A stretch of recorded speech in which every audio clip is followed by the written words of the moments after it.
వ్యాఘ్రేశ్వరుని ఆవిర్భావం.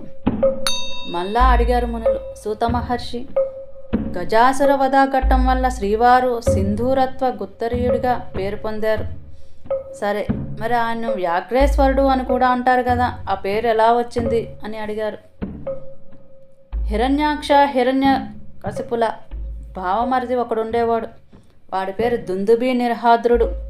జ్యేష్ఠస్థానం అనే అడవిలో ఒక శివరాత్రి నాడు ఒక భక్తుడు శివుడిని అత్యంత భక్తితో ఆరాధిస్తుండగా ఈ దుందుభి నిర్హాదుడనేవాడు పెద్ద పులి వేషంలో వెళ్ళాడు.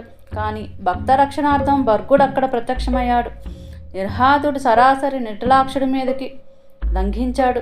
శివుడు ఆ పులిని పిల్లని పట్టి చంక నిరికించి పిడికిలు బిగించి మాడు మీద ఒక గుద్దు గుద్దాడు. అంతే, పెడబొబ్బలు పెడుతూ నేలపడి చచ్చాడు ఆ రాక్షసుడు.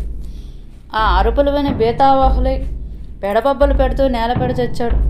ఆ అరుపులు విని బీతావాహులై అక్కడికి చేరిన భక్తులు మహాదేవుడి దర్శనంతో అఖండ ఆనందం పొందారు.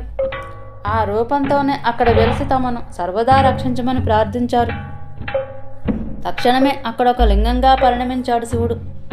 పులిని చంపిన తావున వెలిసిన కారణంగా వ్యాఘ్రేశ్వరుడిగా ఆరాధించబడ్డాడు. ఆ లింగారాధన చేసి యుద్ధానికి వెళ్ళేవాళ్ళు విజయం పొందుతారు. శివుని ఇంకో చిత్రమైన పేరు వ్యాఘ్రేశ్వరుడు.